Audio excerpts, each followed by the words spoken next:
My name is Bruce Chesse, and as you can see, I have been surrounded by art all my life. My father was an artist, and all these paintings that you see here and these marionettes were done by him. He was the most profound influence on my life. At the same time, he was a very difficult guy to get along with because he was focused on art. And how does a 2 or 3-year-old communicate with an adult with respect to his art? Yet as a child, I was completely obsessed with his art form. I loved what he did. I recognized it even at 3 years old. In fact, I would constantly get into trouble because I would go into and start playing with the puppets and they'd get all tangled up because they were marionettes and they were on string. And he would be furious with me. He never recognized that as an interest in his art. But at a very early age, I discovered that if I was ever going to get along with this guy, I was going to have to like the art as much as he did. What I want to talk to you about today is one artist's reality, my reality, and how the life experiences that you have will reflect who you are as a person and where you're going in life. Ironically, the more I find out about DNA, we find that there's a relationship between early strong role models, generationally, which will follow the family line all the way through to the present. It's called epigenetics. My father was a Creole. He was descendant from a slave. His great-great-grandmother was Justine Olivier, who had 2 marriages, brought herself up out of slavery, educated all 13 of her children, and set the path for them that many of us were to follow on down through the generations. My grandfather and my father were both into denial about their black heritage.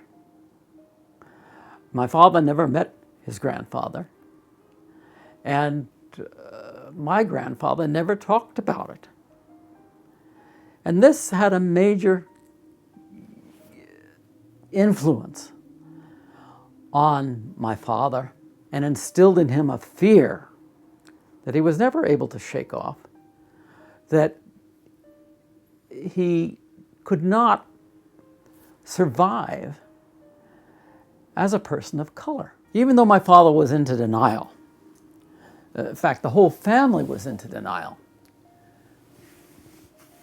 his black heritage always came out in his art. So now we're going to go into the next room and see those influences of Justine Olivier and how they followed him down through the years. In 1928, the whole family, overcome by the Jim Crow and all the things that they had suffered in New Orleans, Louisiana, moved lock, stock, and barrel to San Francisco. And this was where my father's career in art began. Most interesting is the fact that in 1928, shortly after they had arrived, my father received the Anne Bremer Prize, which he had to split with another artist, because it was called the Black Madonna. And I don't think anybody had the temerity to paint the Virgin Mary as a black woman before. But it had its impact. But as you can see, my father's black heritage, he could not escape from it. He had to express it on canvas.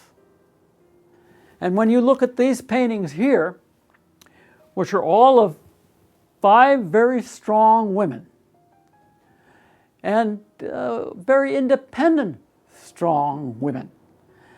And I can't help thinking that all of these represented some aspect of Justine Olivier, the slave great-grandmother that he was descended from. These paintings, when they were first exhibited in the 40s, were not very well received because the art community at that time couldn't understand why this white man was painting black imagery. But what this represents is something that he could not get away from. He had to paint it. He had to express himself on his painting, and that was a path that my father followed all his life. He painted those things that he loved and cared about and had full meaning to him. The French Quarter in New Orleans in 1906 was the center of the Chesse family universe. They had a house on the corner of Burgundy and Kellerick near Esplanade in the Faubourg Marigny. The family home was built by Simon Esnard in 1830. On his death, my father's grandmother, Rosa Esnard, inherited the building. On my grandfather's father's death, the mother, Rosa, had the whole family move in with her. She died in 1907, and they lived in this house until 1928, when it was sold, and the whole family moved to San Francisco and went Passe Blanche. As her only child, my grandfather, Alexandre Laurent III, was given every entitlement. As you can see from this picture here, he was the center of the family. My father is on his grandmother's lap in the far right. My father's father is in the center of the picture, and on the far left side, his wife was my grandmother, Marie Ticoulet, with Marcel. Marcel, who was the older brother of my father. When my grandfather took on a family, his father, the tailor Alexandre Laurent Chesse, number 2, bought him a silver plating shop where the family lived a very routine, ordinary life until 1928. My grandfather had a regular routine every morning. Someone was sent out to get his dozen oysters to start off his day, and then he would take his children out for a walk in the quarter and pick up a few silver plating jobs. In the evenings, he would read to them. Oftentimes, he would read from the plays of Molière in French to them. The family was bilingual, so French was a language that was spoken during the day and in the house. He was not a very practical man. He was very set in his ways and eccentric to beat. On his walks, if he met someone who owed him money, he would cross the street so as not to embarrass him. In New Orleans, the food was brought to the people on carts, and the many carts would come during the day, and my grandmother would shop. My grandfather was also, I might add, a junk collector who never gave away anything. Everything was to be had right here in the quarter. He made his own beer and wine, though, but never liked to wait for it to fully ferment, and often the things would explode at inopportune times. My father, when he was very young, was very fearful of his black heritage, irrespective of the fact that his grandfather was a civil rights activist. As you can see by this picture, he was even afraid of small dogs. Whenever company came, that was always something that was very overwhelming to him as well. And that seems to have stuck with him all throughout his life. He was afraid. As my father grew up, he relied very heavily on Marcel, who was his oldest brother, who was very talented. He was a violinist, and he was also a very good artist, and he was the apple of his father's eye. My father's fears were compounded when Marcel died suddenly of peritonitis when he was 13. This was brought on by the fact that my grandfather was very cheap and had something of a quack doctor who misdiagnosed the appendicitis, which caused the peritonitis. The death of Mars was a huge blow to the entire family. I was so tiny I could be made to smile or laugh or cry by these friendly giants with their funny antics, or with words of reprimand. Large objects frightened me. Barking dogs terrified me. Loud noises, thunder, lightning, and howling winds threw me into a panic. This would send me running for the protection of my mother's comfortable bosom, which always allayed my fears. It was a strange, mysterious, unpredictable world full of strange people and unexplainable happenings, and I was apprehensive of everything. There were so many old people all around, people telling me what to do and what not to do, what to say and what not to say, where to go and where not to go. Then there were continual warnings, don't do this, don't do that. Ne touchez pas, ne touchez pas was the oft-repeated command. Well, you'll fall and hurt yourself. I was constantly protected by fears. Ralph and his sisters were growing up, and with Marcel's death, the family was thrown into a very deep depression. It was an event that would have a lasting effect on both my father and his brother Roland. With Mar's death, the sisters met a new friend, my mother, Josephine, or Josie for short. Things began to get better as the girls entered into their teenage years, and my mother entered on into the picture. Here's a picture of the three of them together. They would be fast friends all the way through the rest of their lives. As time went on, things began to flower between my mother and my father, as this picture indicates. The really joyous event in the family every year was celebrating Mardi Gras. This allowed the family to toss aside their fears and take part in the revels that accompanied the annual Easter celebration. My father would costume everybody and do makeup, and it became a total art project. And it was a time when everyone came together and could escape into their imaginations for a while. My father took great pleasure in taking charge of the organizing activities of Mardi Gras. It also led him to the theater, and he began working artistically very early on. And it led to his involvement with Le Petit Theatre in the Vieux Carré. Here is a picture that he did when he was only 18. At 19, he went to work at Le Petit Theatre as an actor and assistant to the stage manager Mark Antony, and he also was the lead makeup artist for them.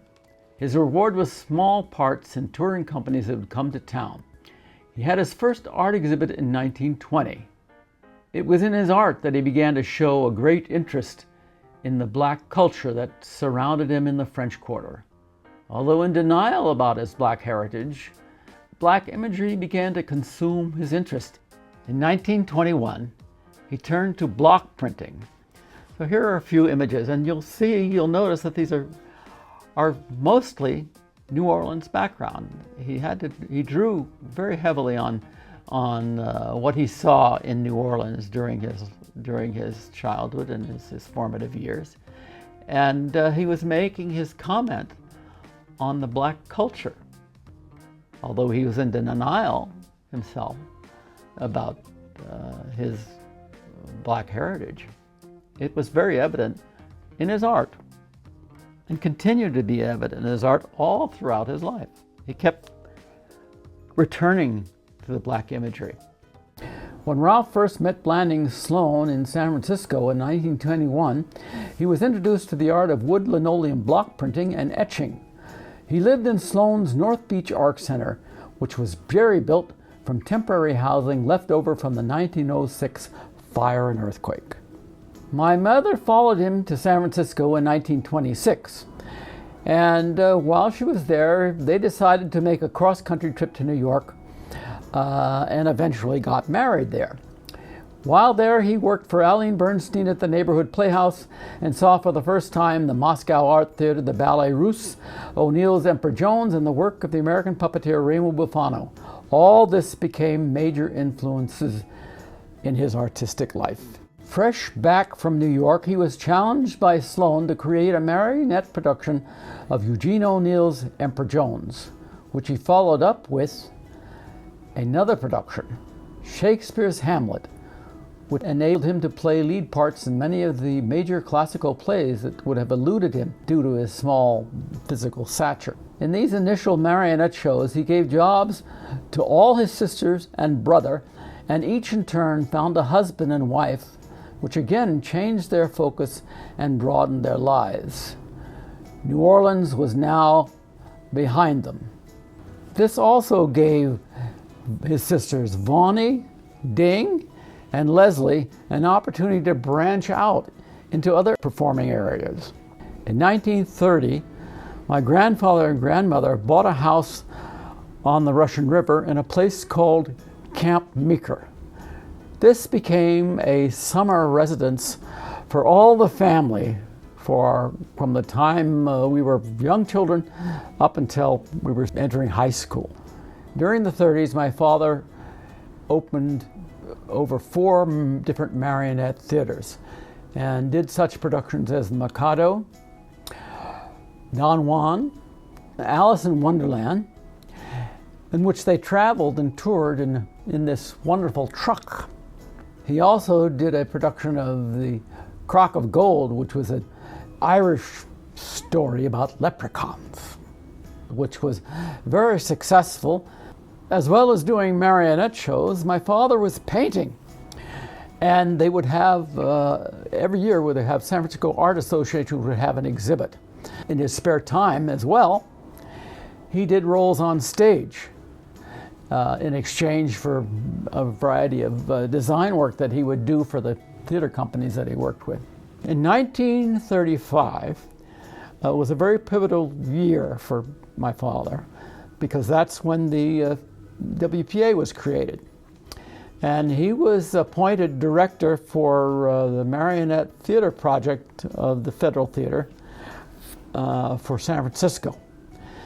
And he started out doing marionette variety shows, which were always introduced by one of his special characters, George Bernard Shaw.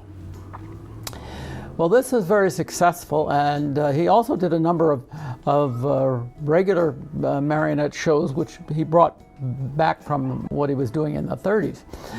But in 1937, there were some problems down in Los Angeles, and he was sent down to take care of those problems. And he was now made managing director for the Federal Theater Marionette Theater Project for all of California. And here we see a picture of his entire Los Angeles crew. My father, when he got down to Los Angeles, he wanted to do full-length productions, and the Los Angeles puppeteers were very stuck on doing variety shows. So he brought his old variety show from San Francisco to spice it up a bit. The conductor now became Arturo Toscanini. And the way my father set up the show and created the symphony behind Toscanini was to have shadow puppets in the background. So he was conducting to these shadow puppets. The Walt Disney animators began to show up at the performances. They were copying and drawing the Toscanini and the shadow characters. Now, a little later on, Fantasia came out, and my father always insisted that Walt Disney stole that idea from him. In 1939, my father was transferred back to San Francisco to perform at the San Francisco World's Fair, where he did a production of Pinocchio. And we moved to a place called Uranus Terrace, and these are some views from the house. This is my sister and I and my mother at the very tender age of about 4. I always like to revisit the house on Uranus Terrace, and here's a picture of me standing in front of it. It was a very exciting house. It was large, and it had a big front yard. It had a big backyard, and the interior was pretty interesting as well. Here we see the upstairs of 26 Uranus Terrace, where my father had his art studio. And this is the art studio. He had a complete view of San Francisco, and it was a very productive time for him. He did over 50 paintings. In 1930, my Uncle Roland got my father a berth on his transport ship, and he did a tour of the Far East, picking up soldiers in New York and coming back through the Panama Canal and going to Manila and other points in the Far East. During the late 30s and 40s, my father began to do a whole series of paintings around black imagery. Some religious, where here we see the flight to Egypt. This is a picture of Susanna and the Elders. It was quite startling in one respect, but the thing that's so exciting about it is the fact that he now represents very strong black women. Here we see Jacob and the Angel, a family scene in New Orleans. And here is another departure. This could be seen as Hamlet with the skull of Yorick, or it could be the gravedigger in Hamlet. It has an ambiguity to it, which is very interesting. My father, all during the war, worked in the marine shipyards. This was a picture from the marine shipyards. Interestingly enough, this became something of a controversy because it was part of an exhibit of paintings that was sent to Russia on the Lend-Lease program, and they disappeared. None of these paintings, which were done by a lot of the muralists from the Coit Tower, never surfaced again. They're lost somewhere in Russia. This is a painting that I gave to Simon Callow, and it's a very iconic picture. It's a picture of backstage, it was done in 1935, of a dressing room for a production of Valpone. And all the people in this picture were real. They were WPA actors. And one of the things about the WPA is that the little theater groups formed in the WPA went on to have longer lives than the WPA. This group of people worked until 1955. This is a picture of my sister and I. It's the only portrait that my father did of us as children, and I'm very attached to this one. It has a lot of meaning to me because it is one of the most positive statements he made about my sister and I as children. The post-war 50s was to be the most important years for my father. In 1952, he ventured into television with a program called Baron Woodley and His Friends on Channel 4, broadcasting from the old Sutro Mansion on Twin Peaks. Baron Woodley would interview famous characters from stories and fairy tales like Red Riding Hood and the Big Bad Wolf. In 1952, the show was then canceled abruptly.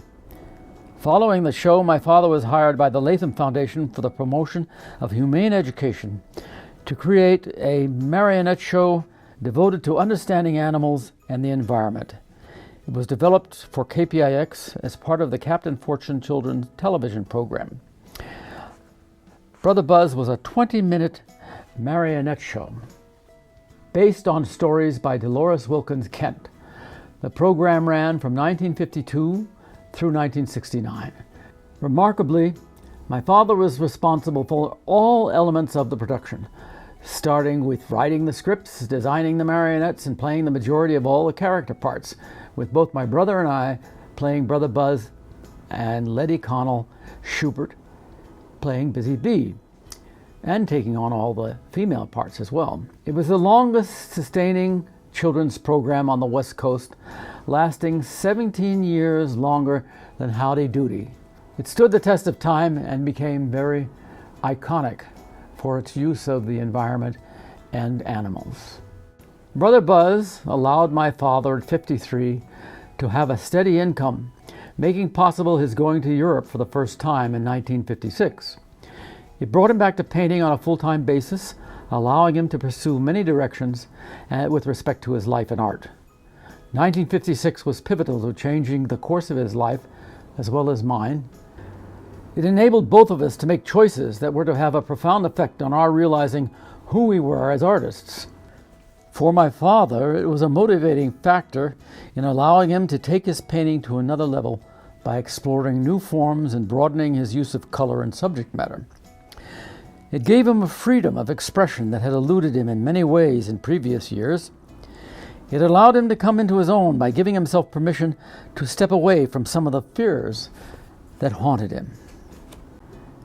After 56 and many more trips to Europe, his artistic palette began to reflect a diversity of color and style. Still working figuratively, we still see the influences of the Impressionists like Cézanne, Monet, Manet, Rouen, Gauguin, and the stained glass reflections of the church windows. In addition, his palette begins to reflect the color of European cities he was visiting on each trip. On all his trips, he returned with numerous sketchbooks, with color notations and numerous photographs which were to give him ideas for paintings. Much of his diversity came from what he was seeing and experiencing. His painting becomes more abstract, including landscapes and wandering representational abstracts. Figuratively, the turmoil of the late 60s began to have its effect on my father. We lived in the Haight-Ashbury neighborhood, and the hippie generation began to change that neighborhood, and what was happening there and in the Castro, where we had lived during the 40s and early 50s, began to change. And change was always a problem for my father. He was fascinated with the freedom expressed by the hippie generation, but repulsed by their loose morals, and in one sense, he subconsciously was envious of their lack of conformity. The 60s through the 70s and the 80s also brought ideas anew. My cousins Peter Albin and Rodney Albin, associated with Big Brother and the Holding Company, the rock group, and Janis Joplin, would take him to these rock concerts, which gave him more ideas for painting. In 1967, he was invited to exhibit at the Walter Moore Gallery in San Francisco with the rock and roll poster artwork of Wes Wilson, Rick Griffin, Stanley Mouse, Alton Kelly, and Victor Moscoso. In 1979, my father returned to Shakespeare with marionettes. With a grant of $5,000 from Doug Laird, who was a fisherman from Prince Rupert, Canada, I was able to produce a marionette production of Macbeth. My father built all the marionettes and designed the sets and props. My brother took on the chore of directing. I played Macbeth, Dion Macduff, and my father played King Duncan and the Porter. The production opened at the University of San Francisco's College Theater and was transferred to the San Francisco Aquarium Theater near the DeYoung Museum in Golden Gate Park. Later that year, in 1980, I encouraged my father and brother to move to Ashland, Oregon, where they could live more cheaply. My father was very moved by the Oregon countryside, and he turned once again to landscapes and to his black roots. It was there that he and my brother mounted their last classical marionette production of Molière's The Doctor in Spite of Himself. In 1991, after 3 or 4 strokes, my father succumbed of old age, and ironically, my brother died 4 months after him of lymphoma. Now we're going to go to San Francisco, where it all began in 1928. After the earthquake and fire, North Beach was almost obliterated. There was very little left down south of Stockton Street here, but it remained a very vibrant community and undergone a renaissance. North Beach has always been a multi-ethnic area. It was divided into sections. This was Chinatown down here, across on this side with the Italians. The Basques were up further up the street up here. But it was a very wonderful meeting of cultures. And it was probably one of the richest cultural spots in the city, especially in 1928, when the Depression was on and you didn't have anything to live off of. Here we are looking up Columbus going towards the ferry building. This was the North Beach section of town where the Italians lived. Here we are looking up Broadway, which is where the Basque restaurants and the Italian restaurants were, and it's where they sort of commingled with the Chinese. During the Depression in 1928, when my father first arrived here, North Beach was the cheap rent district. You could get an apartment for $15 to $25 a month, and you could get a storefront or a large studio for $25 a month as well, which is what my father paid for his first marionette theater, which was right where the Transamerica building is now standing. City Lights and Vesuvio was where the beat and the hippie generation came together to meet and talk and buy books, and was their iconic place during the 60s. Behind me is the Flatiron Building, and that's where Enrico Banducci started The Hungry Eye, where I got to see Joan Baez for the first time and all the major comedy acts that came through San Francisco during the late 50s and all through the 60s. Also, was across the street from that was the Purple Onion, and that was where the Smothers Brothers got their, and Phyllis Diller got their start. This is 12 Adler Place, which is one of the first lesbian bars in North Beach. It also became a very central gathering place for all the gay people in San Francisco at the time. Of course, they didn't have to worry about the cops here because they paid off protection. This was the Tosca Cafe. This was a great gathering place for all of us at late night after the movies or after the theater. And I would take girlfriends here because we could get cappuccinos laced with brandy and they didn't card us. Further on down here, we come to the entrance to the Barbary Coast. Born during the gold rush days, the Barbary Coast was a loose 9-block area centered on a 3-block stretch of Pacific Street, now Pacific Avenue between Montgomery and Stockton Street. It was now called the International Settlement. Prior to the earthquake and fire, it was also the center of the red light district and the place to go for entertainment of any kind. After the '06 earthquake, it was almost obliterated. The Transamerica Pyramid is what replaced the Monkey Block, which was where my father had his first marionette theaters.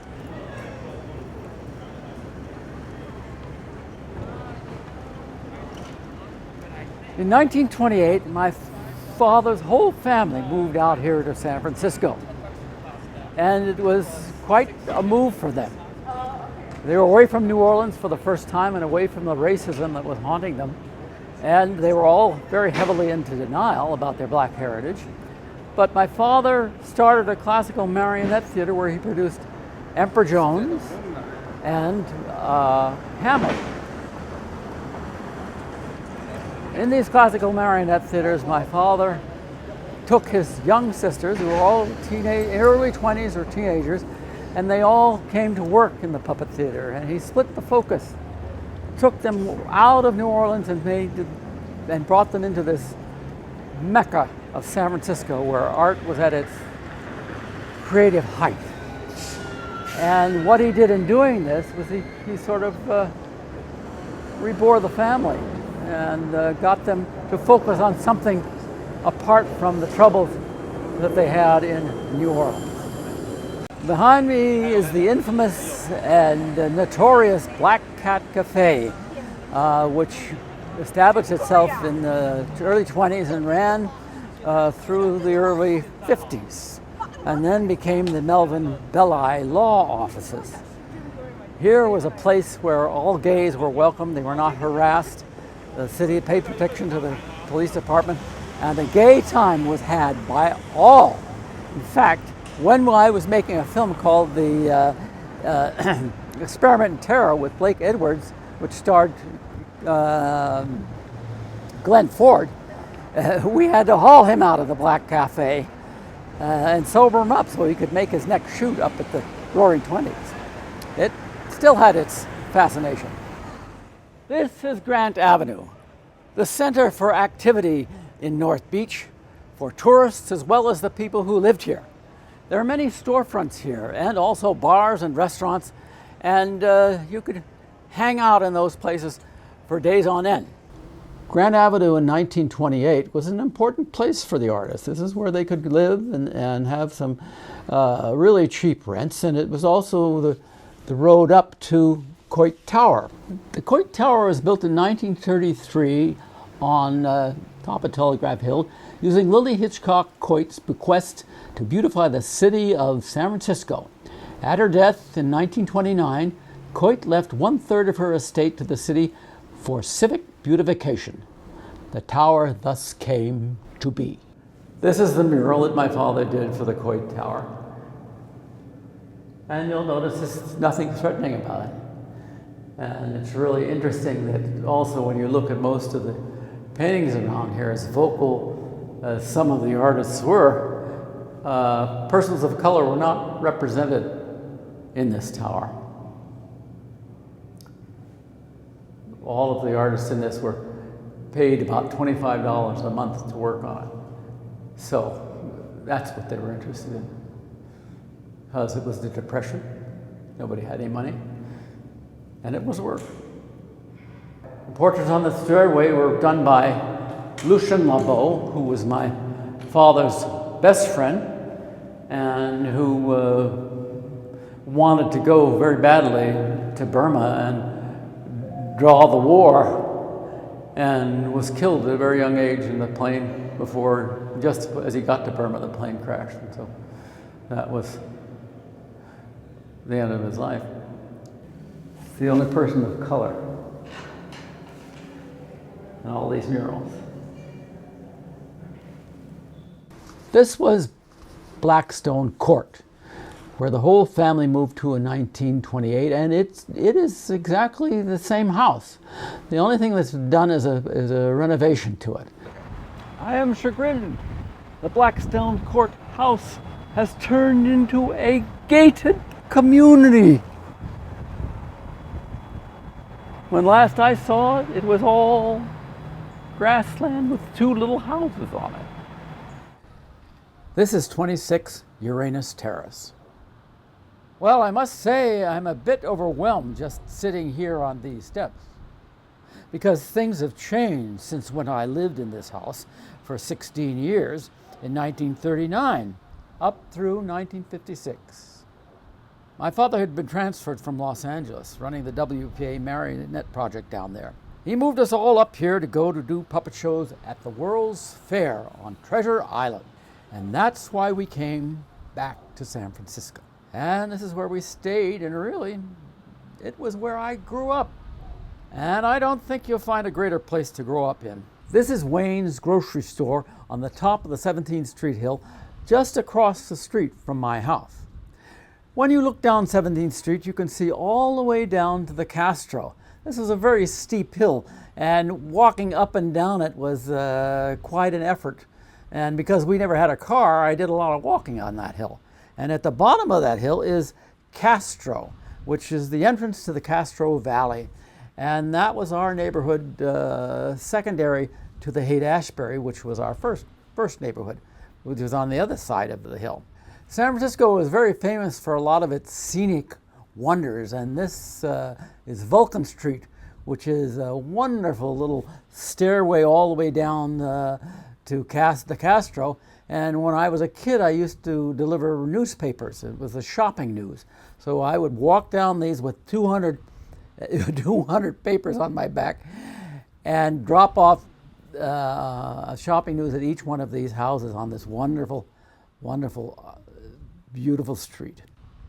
This is Statue Hill, which is across from 17th Street. During World War II, and we used to go up there and watch for planes, Japanese planes that were coming. And the whole inside of it was covered with with pictures of different planes. This is Twin Peaks Boulevard, the road going up to Twin Peaks.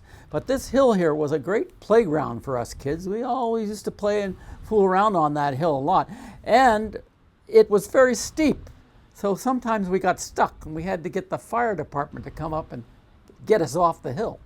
This is Roosevelt Way, and this house coming up here was where I lived later on in about 1959. I lived in the basement on Roosevelt Way here. Now, Roosevelt Way was a very scenic route. It took the 43 bus, and it took us all the way down to Market Street, where the old Mint is. And that was how we got to downtown by the public transportation. This is the San Francisco Presidio, which is now called the Golden Gate Recreational Area National Park now. And one of the great things that we had was to go and explore around the Presidio, but more importantly, we went to Fort Point, which was the place that we had most fun. Now we're on the road to Fort Point. And that was a very exciting place for us as kids. This is Fort Point. This is one of the most exciting places to come to as kids in the Presidio. We either got here by bike, on foot, but as we became teenagers and somebody had a car, we'd drive down here. And this Fort Point at that particular time was closed. It was not a part of the National Recreation Area yet, so we'd have to break in. It looks like they got surfers out here today, but boy, during my day as a kid, there were no wetsuits. If you got out in there, you'd have froze to death or drowned. Looking at Fort Point here now, it looks like something like a glorified blockhouse, but in actuality, it isn't. It's within inside of it, if you could get inside, which we can't today because it's closed.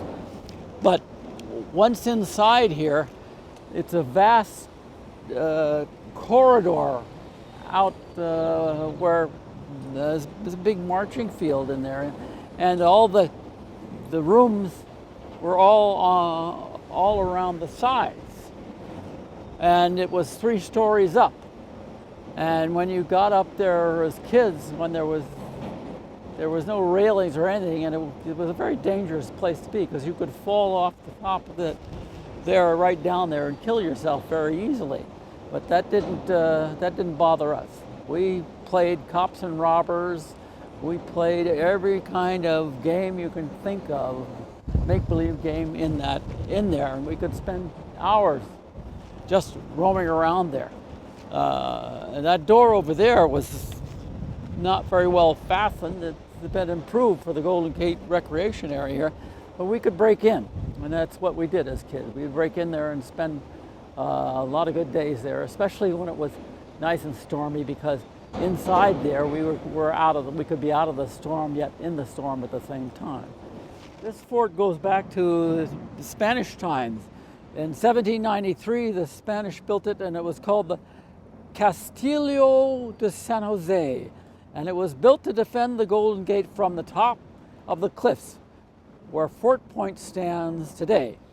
Everything about this building is French. Alma Spreckels was a Francophile. The Alma Spreckels married into the Spreckels sugar family.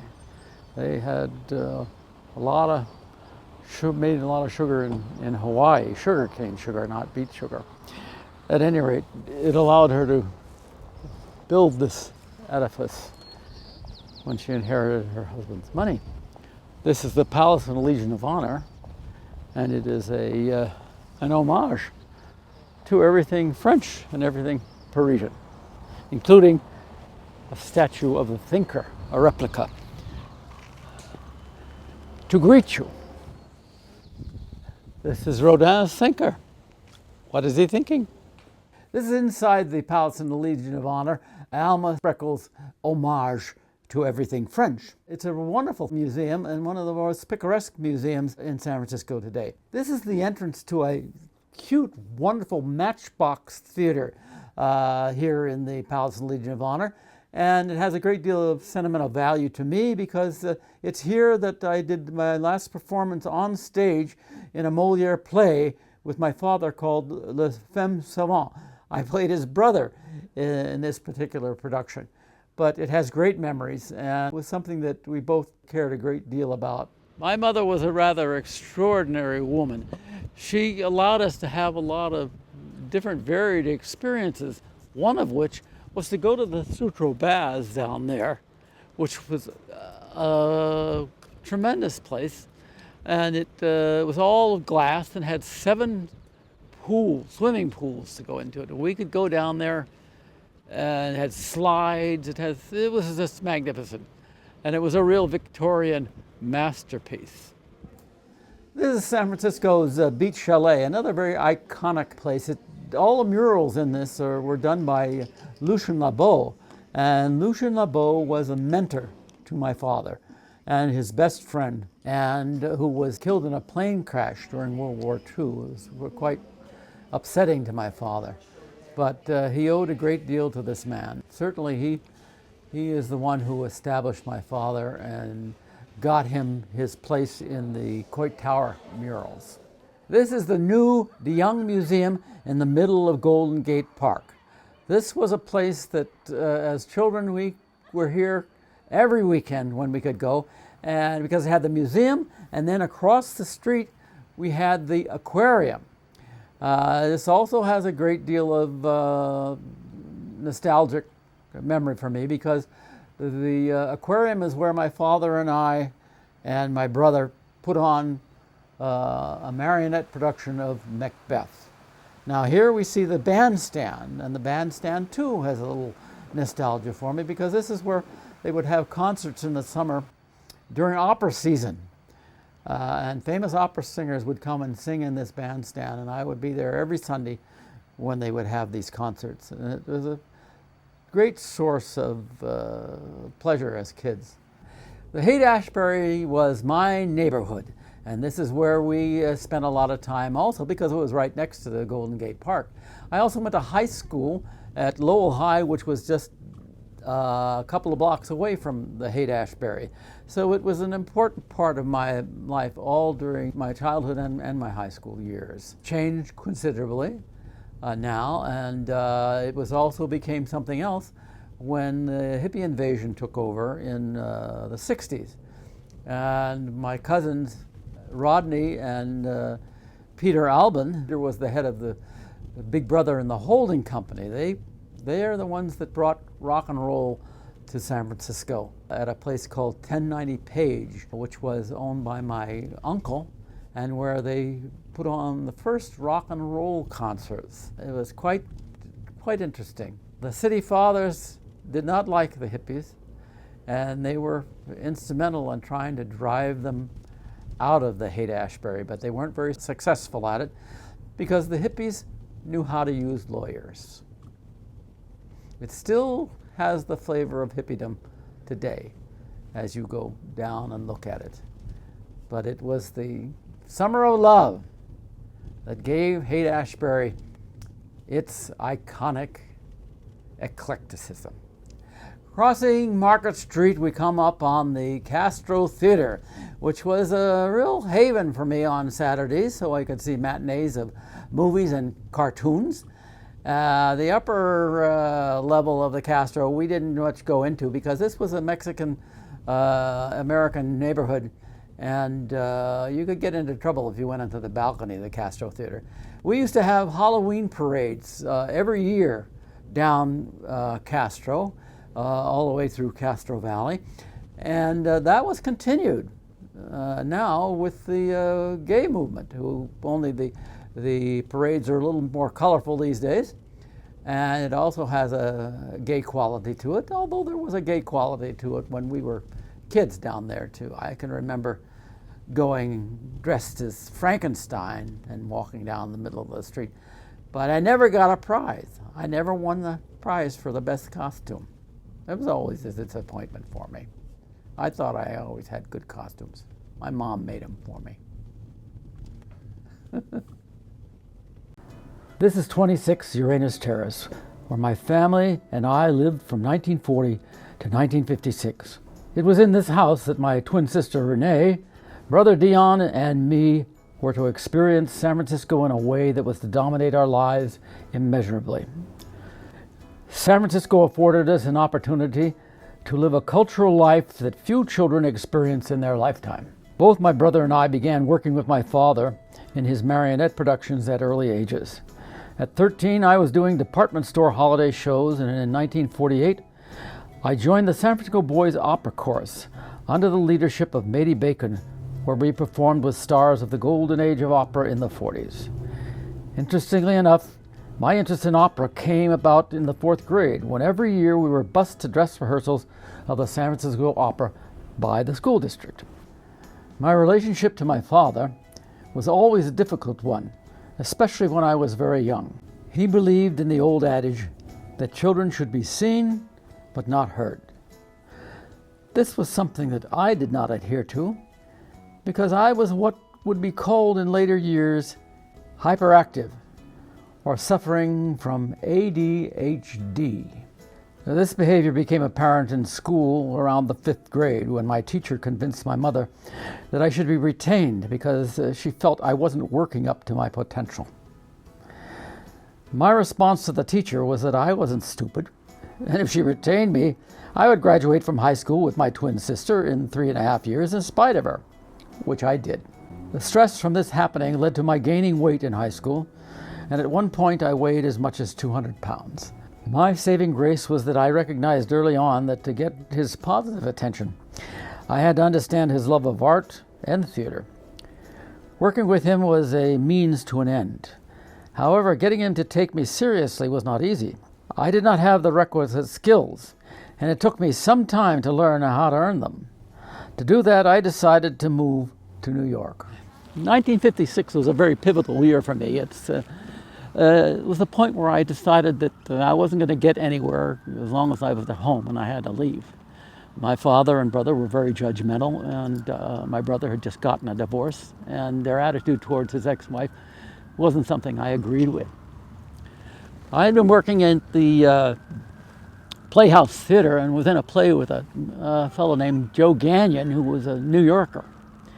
And together, we decided to take off and go to New York. It took us about 5 or 6 days to get to New York. And the first thing that Joe did when we got there was take me down to 34th Street on the east side and show me New York. Before we had left, I had seen the movie Marty with him. And that made a great impression on me. And he knew that, so he took me right down to where Marty was filmed. And suddenly this guy comes up to him and says, "Oh, hi, Joe. Where you been? I haven't seen you in a long time." Now, this was his cousin, and he hadn't been home in 16 years. And it was like he had just arrived a day ago. And in the movie Marty, there was a scene where the four Brooklyn guys got together, and one said to the other, "Well, what do you think we ought to do?" "I don't know. What do you want to do?" "I don't know." Oh, and this went on for quite some time, and it was right out of the movie. So that was my introduction to New York. All right, once I got a job, I moved into the 34th Street Y. And I stayed there for about, I'd say 2 weeks, and then somebody got murdered upstairs, and that kind of freaked me out. The first 2 months I spent acclimatizing myself to New York City. It was a very interesting place, and there was an inordinate amount of things to do. And but I was a little fish in a large pond.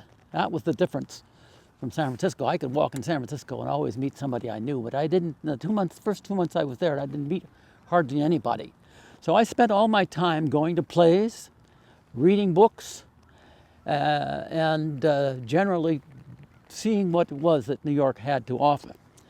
In the New York Public Library, where I spent a lot of time, I found a book by Thomas Wolfe called "You Can't Go Home Again." And that set me off and was sort of the point at which I started to think about myself and what was going to happen to me. I love theater. I saw some of the finest plays I'd ever seen in my life in New York, and also movies. I went to movies quite a bit. And at the same time, I was working at this new job, which wasn't difficult, but it took me into all the different areas in New York. And one of the first experiences I had was fixing photocopy machines. And I walked into this, I was sent into the garment district. And I knocked on the door, and a woman opened the door and invited me in. Well, I walked in, and as I'm looking around, the whole room is got a lot of gals with hardly any clothes on, and in their bras and in their panties. Evidently, it was a lingerie place, and my mouth dropped to the floor, and I turned around and I left. And as I started to walk out the door, this gal grabbed me and said, "Hey, get the hell back in here. What the fuck you doing? You gotta go and fix these machines." So I went and sort of very awkwardly looked around and went to the machines and fixed the machines. And that was my introduction to New Yorkers. About 2 months after I was in New York, I happened to meet on the street a ballet dancer who I had known in San Francisco.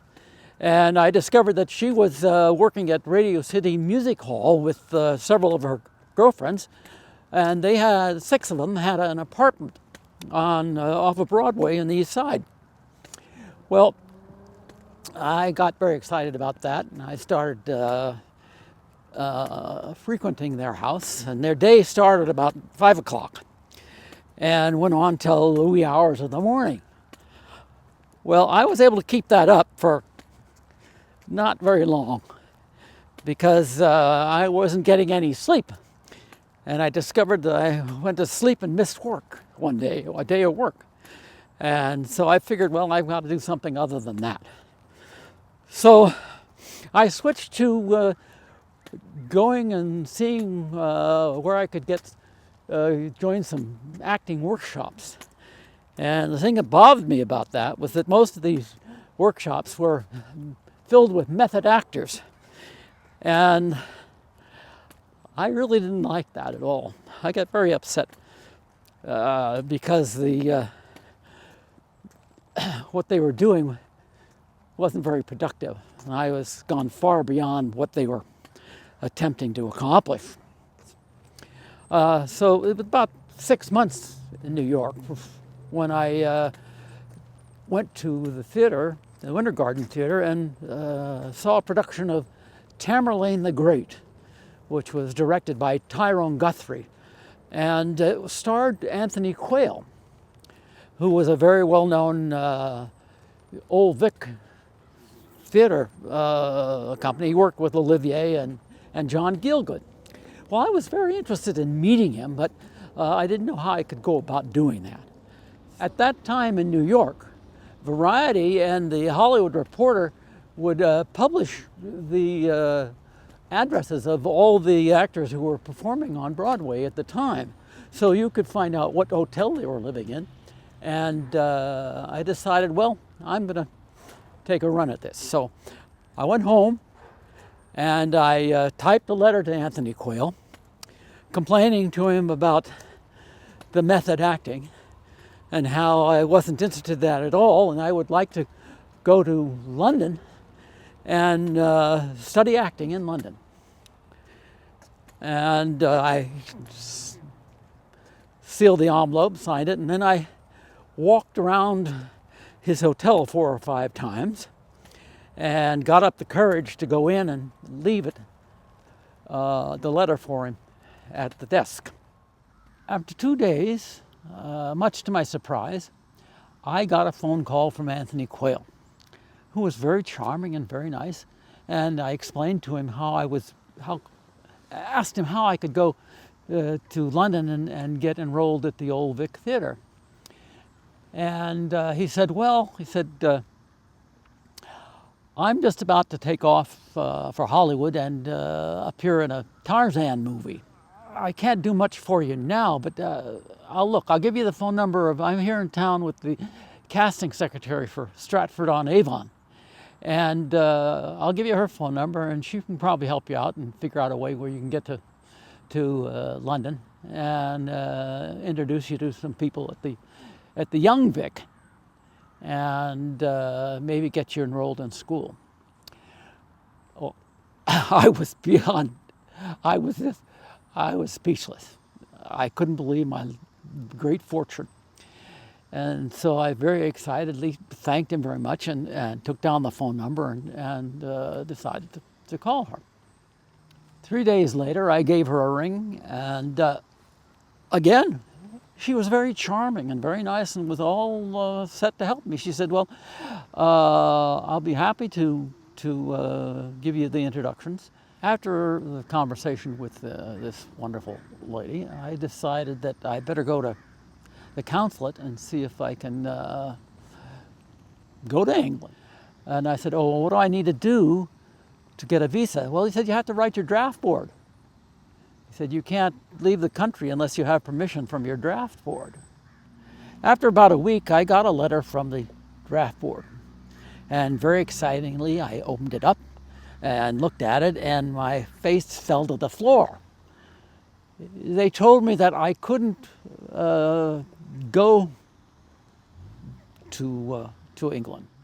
Very reluctantly, I called the gal from Stratford-on-Avon at her hotel, and I could hardly even talk to her. I had to go and tell her that they wouldn't give me permission to leave the country, and I was in tears by the time I ended the conversation. I was depressed for 3 or 4 weeks and really angry about the whole situation. And in the meantime, I was working I was still working at the photocopy store. And the guy who I was working with was telling me about how he was going to go into the army, that he had to join the army. And I was so mad. I said, well, why the hell don't I do that? So I went down to 42nd Street, Times Square, to a recruiting station to inquire about enlisting. After I left the physical, having completed the physical, I was given a date to report for induction. I was told that I was going to be going to Fort Dix in New Jersey for basic training. Basic training was, from my point of view, was ridiculous. First of all, they did a lot of physical training. I could never do more than 10 push-ups, which didn't meet their satisfaction at all. And I barely got through the 8 weeks of training. And at that point, we had to take what was called a 20-mile hike, which was the final thing we had to do in basic training.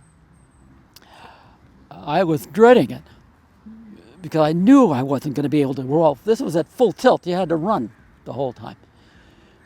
And I knew that was going to be impossible for me, but I bolstered up my courage and got my 20-pound pack on and got ready for the big final 20-mile hike. And right from the start, it was a bad scene. I could only go so far, and then I started falling back. And so these guys who I was running with would grab me and haul me all the way up to the front of the line. And I would be passed back slowly during this whole process, panting and completely disgusted with this whole situation. So finally, at one point, we're almost ready we're almost done the 20 miles, and at that point, Well, just as we were coming to the finish line, they threw me up to the front of the line, and I looked, and I said, well, and so I started to really run. So I came in way at the front of the line, and the captain, who was the officer in charge of us, looked at amazement at me, couldn't believe that I had done this 20-mile hike and was up at the front of the line. So I embellished a lot and huffed and puffed and then finally collapsed on the ground. And this captain came over to me and said, "Hey, you're really improved. How did you go to this? That's really great." And he patted me on the back and was very enthusiastic. And I was given an award finally for being the most improved physical specimen. So once I finished my basic training, I went for second 8 training up at Fort Devens in the Army Security Agency. Well, I tried to play every angle that I could while I was in Fort Devens. The big thing there was code school, and I didn't want to have anything to do with code school at all. And at one point I discovered that they needed a sign painter. They needed so I could get out of the early rising. So I volunteered to be the painter, to paint signs.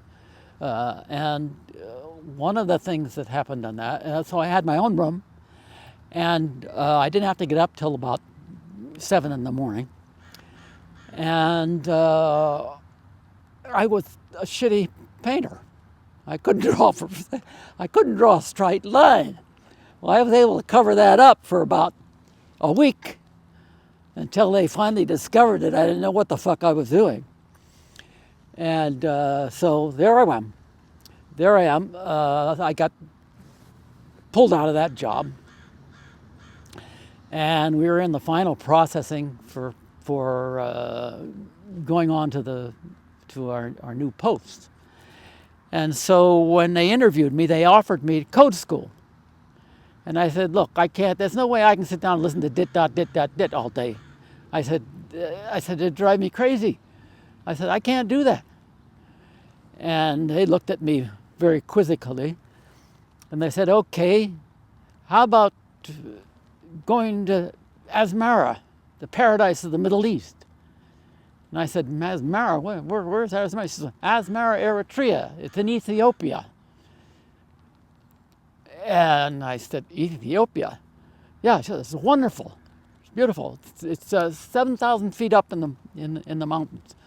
We have a receiver site there where they, at that time, there was no internet. They could only intercept calls, so you had to be in an area where you got good transmission, and where they could go but the whole problem with going to Eritrea is I had to go as an on-the-job training as a military policeman. And I said, well, I can do that.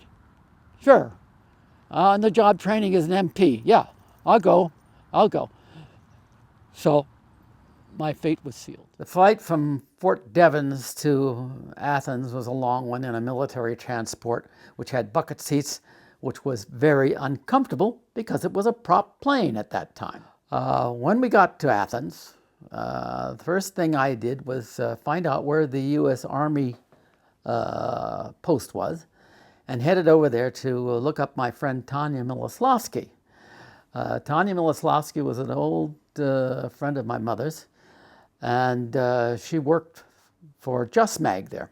So when I got into the building, I went up to the clerk and I said, can I talk to Tanya Miloslavsky, please?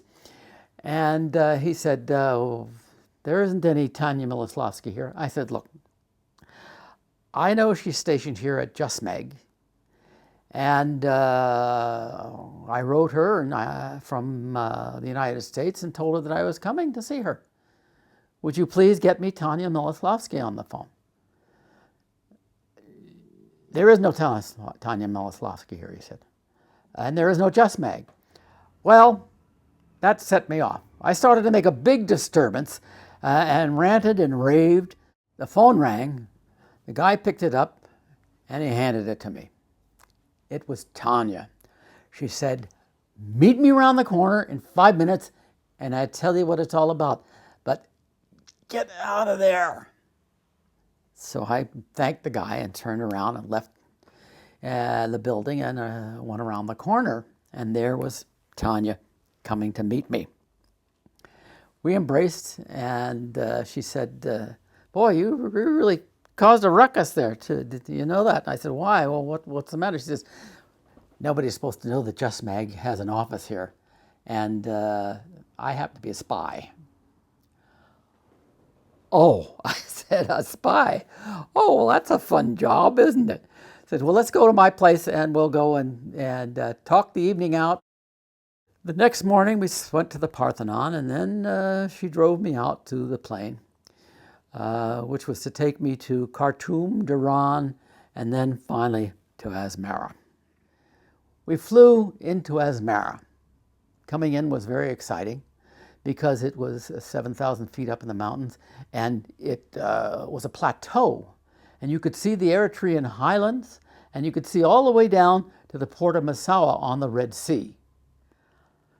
When my plane landed, I was met by a sergeant in his Jeep, and he took me to the military police barracks at Point Agnew Station. I was very tired, and so it was early in the evening, and I went to bed and fell asleep very quickly. At 11 o'clock, there was a great commotion. The barracks was totally dark, but I heard all kinds of activity going on there, and I couldn't figure out what the hell was going on. There was a lot of talking and a lot of movement. And all of a sudden, a light went on, and there I saw a woman, obviously an Eritrean woman, who was having sex with two guys at once. Then the lights went out. And this went on from, I'd say 11 at night till 5 or 6 in the morning. At 6 in the morning, the doors opened, and in came the sergeant and the head of the military police barracks. And we were all ordered outside to stand at attention on the parade ground. Well, the first thing that happened was that the sergeant began to berate us for that night's activities. And he went around to each guy and talked to them until he came to me. And when he asked me what I was doing that evening, I said, well, I was woken up, but I said, I didn't know what was happening. I just got here. Oh, you're the new guy. I said, yeah. Well, you go into the barracks. We don't need you out here. You weren't a part of this. You didn't know what was happening. This was my introduction to the total hypocrisy of the United States Army. And this was just the beginning of what was to befall me early on in my time at the station here. A couple of days later, I was asked to qualify on a .45 automatic, so a guy arrived in a Jeep and said we're going out to the dump. And on the way there, he stopped at a little village hut and went inside and brought out a dog on a leash. The dog was absolutely going bananas. It was a very sick dog, to say the least. So he put the dog in my lap, and we drove out to the dump. Once we got to the dump, he released the dog, handed me the .45, and said, okay, shoot it. And I said, what do you mean? He said, shoot it. And that's how you're going to qualify on the .45. I said, not me. And I turned around and saw a little tree there with several branches on it. And I took the .45 and I shot the branch off the tree. And I handed him the .45 and said, now I'm qualified. You kill the dog. And I walked away and got in the Jeep and waited for him. The next day, I was supposed to qualify and get my driver's license. And to do that, we had to learn how to operate a 2.5-ton truck and a Jeep. All right, we were brought into the motor pool, and we were given the following lecture. He said, anybody who hits any kind of animal must stand guard over that animal until someone arrives to prove that it isn't a pregnant female. The reason for that is if they can get the animal into the ground, you're going to have to pay for 1.5 animals. The next thing, the second part of the lecture, was to tell us that if we ran over any individual Eritrean, you should back up over them and make sure they're dead. I wasn't sure whether this guy was serious or not, but that's what he said. I got another surprise 2 days later. I came down with asthmaritis. Now, asthmaritis is an altitude sickness that happens when you're 7,000 feet up in the mountains. And it causes you to have diarrhea and upchuck continuously all at the same time. So as soon as this happened to me, I was sent off to the post-infirmary to have the doctor looked at me. Well, the doctor looked at me and said, well, there's nothing wrong with you. You got asthmaritis. Go back to the barracks and stay in bed for 3 days. The next morning, I was woken up by the sergeant and taken into the headquarters and given a gallon of paint and a brush and told that I was to paint the walls, which I did all day. The next day, I woke up and I was sick as a dog. I could hardly talk. And it was so bad that they said, well, we're going to have to take you back to the doctor. So they took me back to the doctor, and the doctor opened my mouth and looked at me. He said, what the hell have you been doing? And I said, they've got me painting the barracks with lead paint. So the doctor looked in my throat and found out that it was infected, took me back to the military police headquarters and called out the captain and the sergeant and immediately reamed them up one side and down the other and told them that I was to go to bed for 3 days and under no circumstances was I to paint the barracks because I had become infected by the lead paint. Okay, several days later I was brought into the captain's office and told that I was being transferred to special services. And that was because I had to publicly embarrass them. When I arrived at special services, I was given the job of taking care of the library and issuing games for anybody who came in during the day for a little R&R. The bad part about that was that the lieutenant told me that I was not to sit down at any time during the day when I was doing this job. I had to remain standing the entire time, which really pissed me off. Another surprise that befell me was when I was called into the lieutenant's office, handed a sheaf of papers, and told to take them over to the table and fill them out. When I asked him what they were, he said, well, these are papers from the test papers from the University of Maryland that I want you to take to get me a year's college credit. There didn't seem to be any end for the kind of shit that the Army wanted to put me through. And I couldn't protest, otherwise I was in trouble. So I took the test and got the lieutenant his year's college credit. I think I was one of the only early recruits who'd been to college, because most of the kids were, 17, 18 years old on the post. There was no end to the deviousness of this lieutenant. One day we were taking a lunch break, and when we came back to the wood shop, everything was thrown on the floor. someone had completely trashed the place. I immediately ran over to the lieutenant's office and went in, and I said, sir, something terrible has happened.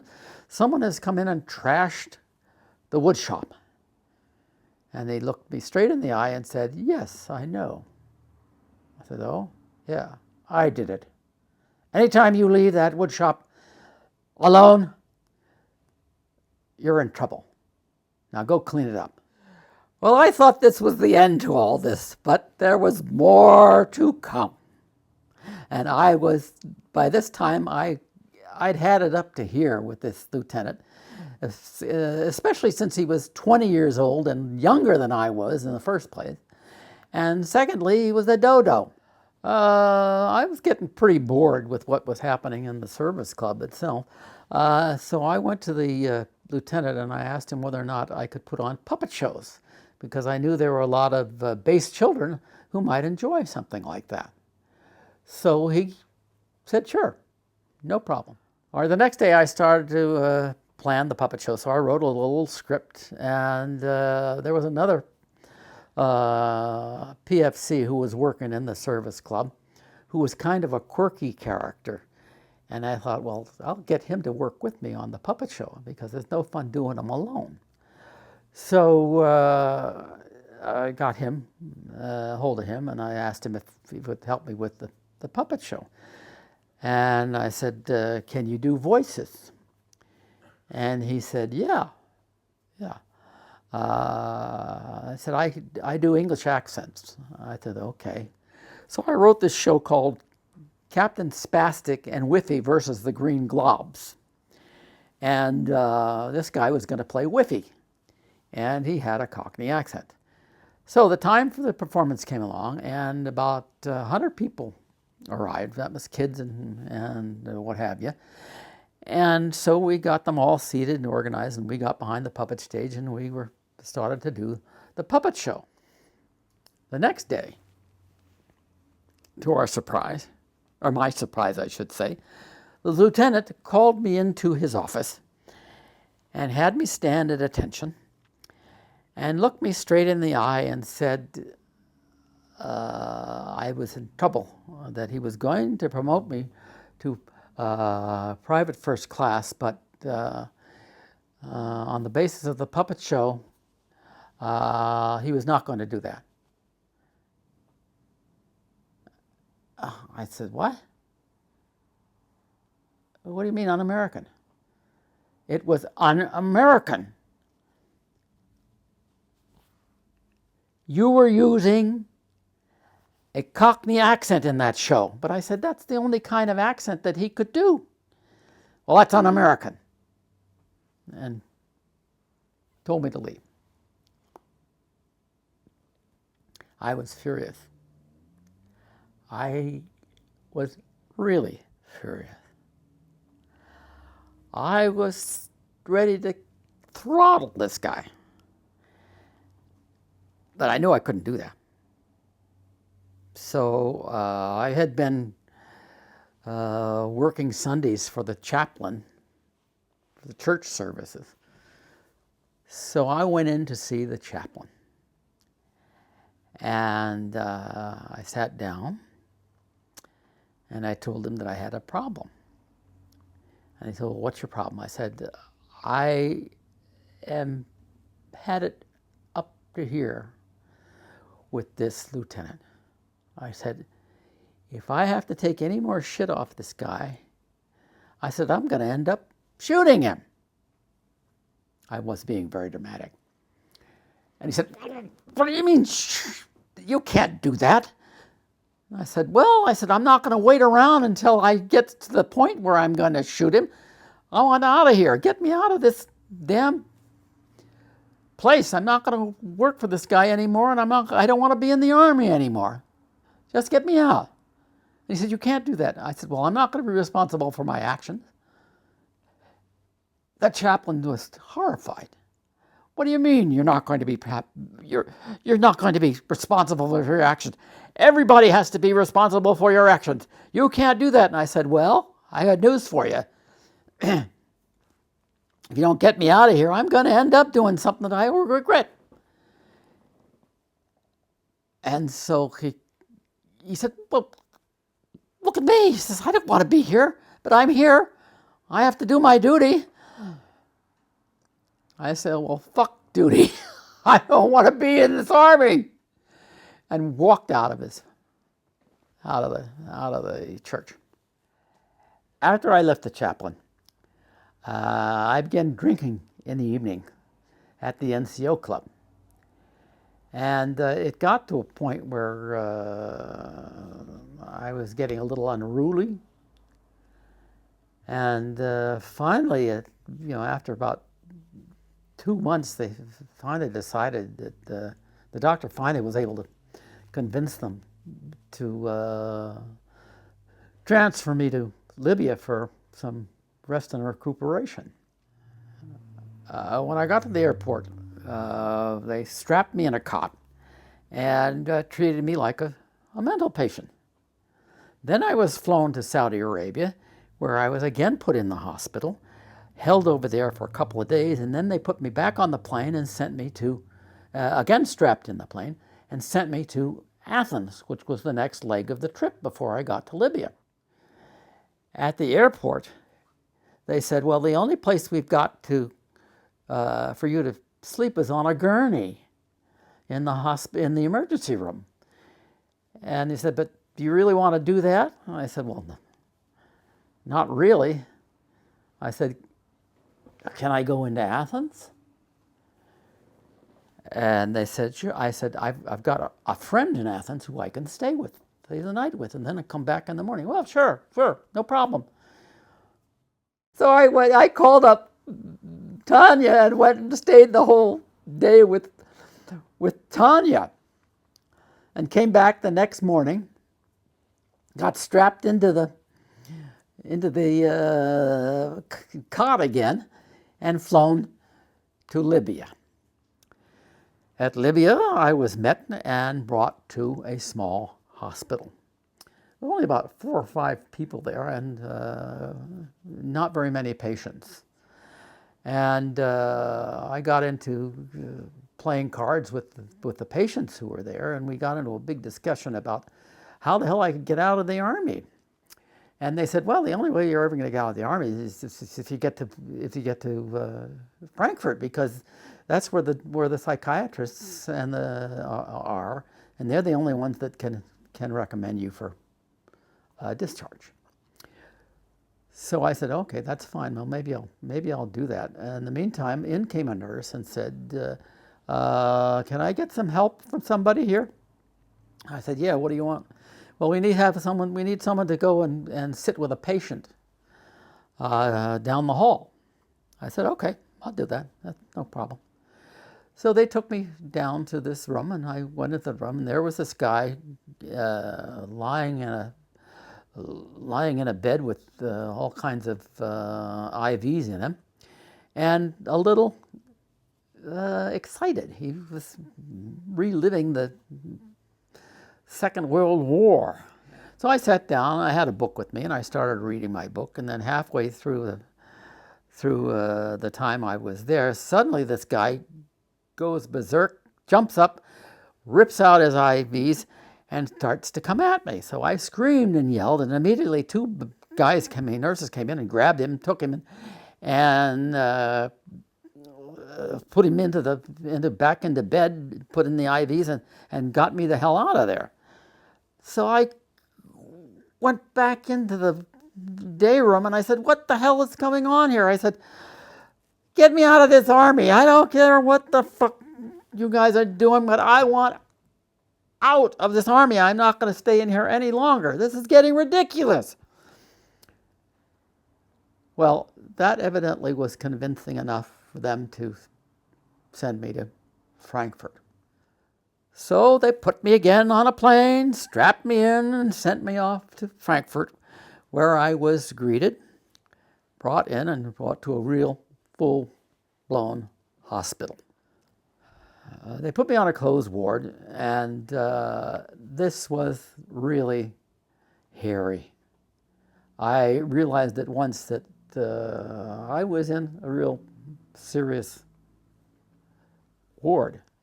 Most of the people in it were really nuts, and when you played cards with them, they would accuse you of cheating and would throw cards away. I mean, it was at one point they brought in a huge black guy who only lasted a day before they had to put him in a padded cell. The longer I was in there, the more I realized how sane I was with respect to everybody else. So finally, they decided that I was going to be transferred to Wiesbaden, where I could start working with a psychiatrist. And Wiesbaden was a real nice place. It was very relaxed, and I was able to talk to people, and I finally got to meet a psychiatrist and have some decent discussions about him. And I was there they kept me there for a couple of weeks. And finally, at the end of that time, the psychiatrist told me that there was nothing wrong with me, that I was a little paranoid, but you weren't having a nervous breakdown, you weren't crazy, and that he said, I'm going to recommend you go back to Asmara. And I said, I won't go back to Asmara. He said, well, why not? I said, because I want to get discharged.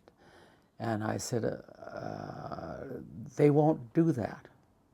They will find some excuse for not doing it and transfer me to be some other outfit, and I would be stuck out for 3 years in the Army, and I don't want to do that. Well, I told the doctor that I would go back to Asmara on one condition, that he give me a copy of my orders that I could hand carry with me to Asmara, and they couldn't fool around with getting my court-martial. He said, okay. He says, I'm willing to do that.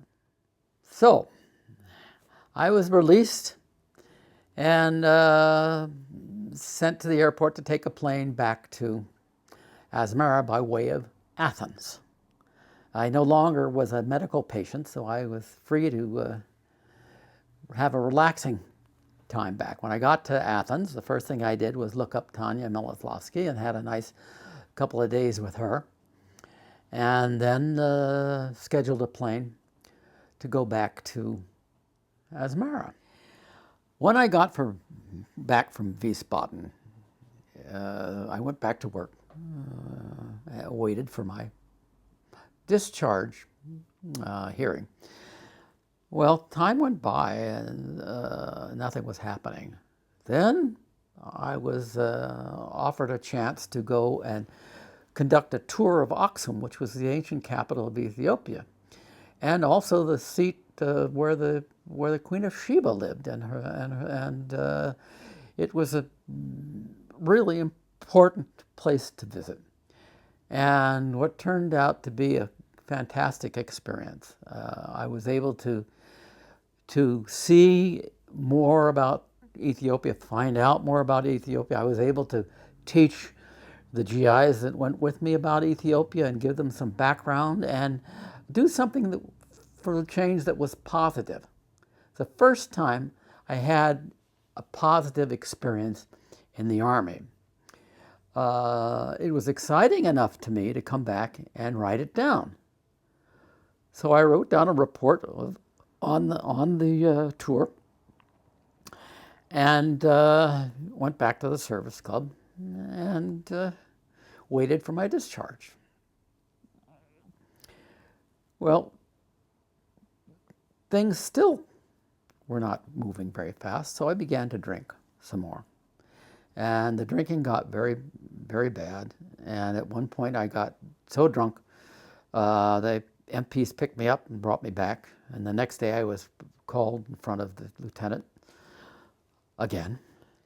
And so he looked at me, and before he had said a word, I said, "Sir, I disgraced myself last night, and I want to apologize for it." I said, I apologize for what I did. I shouldn't have done that. And he said, "Chesse, I'm glad to see you're finally becoming a man." And I said, "What?" I said, "Is that your idea of manhood, sir? If that's your idea of manhood, you must be one hell of a man. Thank you. Fuck you and get me out of this army now. I don't want to be here." And I stormed out of the place. Well, and that next night I went on another bender. And the major called me into his office the next day and told me that I wasn't going to get out of the Army, that somewhere along the way they fucked up and they're going to make a man out of me all over again. He said, "That report proves that you're just as sane as anybody here. But you can forget about all that. We're transferring you to the Quartermaster Corps, and you're going to spend your 3-year enlistment there." And I got so mad and so angry that I was totally speechless. And the only thing that I could say to this guy was, "I'm not going. I'm sick. I'm sick. I'm sick. I'm sick." And the more I said I'm sick, the louder this guy got, the more upset he got. He screamed and yelled at me. He said, "I'm giving you a direct order. You're going to go to the Quartermaster Corps." And I said, "No, sir. I'm sick. I want to see Doc Bloomer. I'm sick. I want to see Doc Bloomer." And he said, "I'm giving you a direct order." But I couldn't move. All I wanted to do was go and hit the guy. I mean, I was at that point, but I could not move. And I knew in my own mind that if he had to read me Article 30. In order to give you a direct order, they have to read you Article 30, before it's effective. And I just kept saying, "I'm sick, I'm sick, I'm sick," and he kept screaming and screaming at me. And it became so bizarre that the three guys who were in there couldn't believe that this major was losing it so totally. And I mean, he was raving. So finally, someone got his attention, and they calmed him down, and they hauled me back to the post, and I mean to my barracks, I should say. And I said, I'm sick. I'm sick. That's all I would say. And I was so worn out, I fell asleep.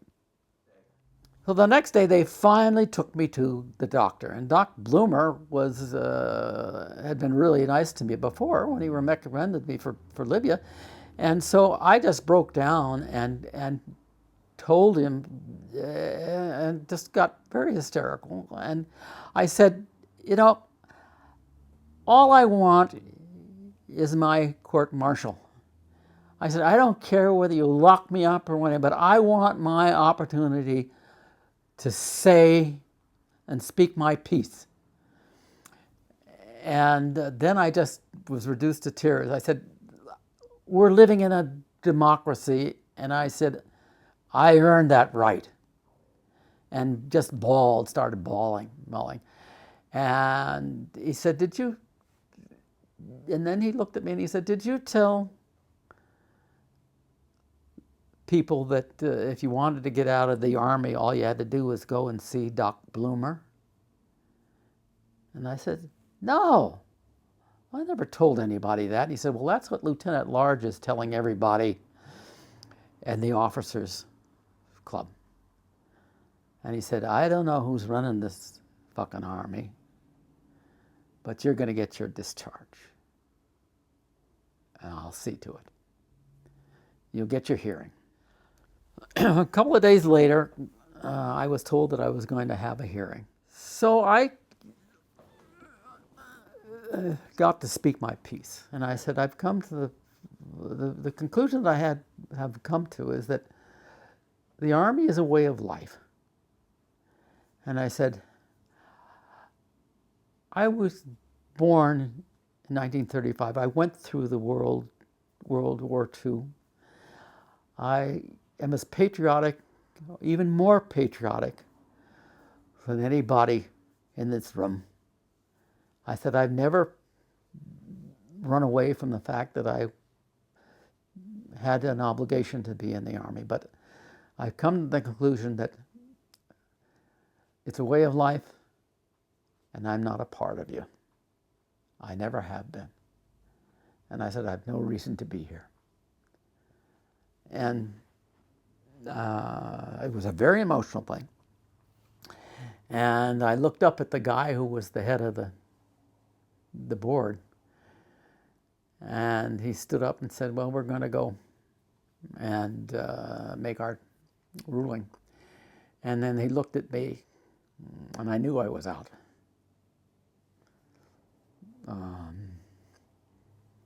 And that was a tremendous accomplishment. Even now, it makes me very emotional, because people have been telling me what to do all my life, and this is the first time that I took charge of who I was, and I beat the Army at their own game, and that to me was a great triumph. Coming home again, I became somewhat exhausted by the Army's attempts at trying to reform me, yet a little bit wiser nevertheless. I then decided to return to college and pick up where I left off. Ethiopia taught me that there was more to learn than was not to be found on a darkened stage, so I switched my major to anthropology with an emphasis on social anthropology. That way I could learn the realities found in a diversity of cultures that would better prepare me as an actor for what motivates people to live their lives, and then present it on stage. At the same time, I picked up where I left off in 1953 as a freshman, doing bit parts in plays with my brother Dion, who was directing with his friend Ted Samuels and his wife. My first adventure in theater was in two plays written by Hiroshi Kashiwagi, who was to found the Asian American Theater, which continues today. San Francisco State, by the end of 1953, had moved to a new campus near Lake Merced, where I worked with my father and brother on opening the two theaters built for the new campus. We were doing The Rivals and Richard III, where at long last I was able to finally get adult parts of substance. After several months, I was to learn from a master sergeant I worked with in Asmara that my time there had a lasting effect. I was told that both the abusive lieutenant and major responsible for all my singular troubles were summarily charged and reduced in rank, and there was a run on requests for early discharges, validating the value of my experience in Asmara. Now we've come to the point where I must bring this filmed memoir to a conclusion. I've decided to continue it in written form. I will share the experiences I had in theater, puppetry, and education, and the amazing characters that have influenced me along the way. Just like my father, which has some irony to it. Hopefully at some point it'll all be publishable.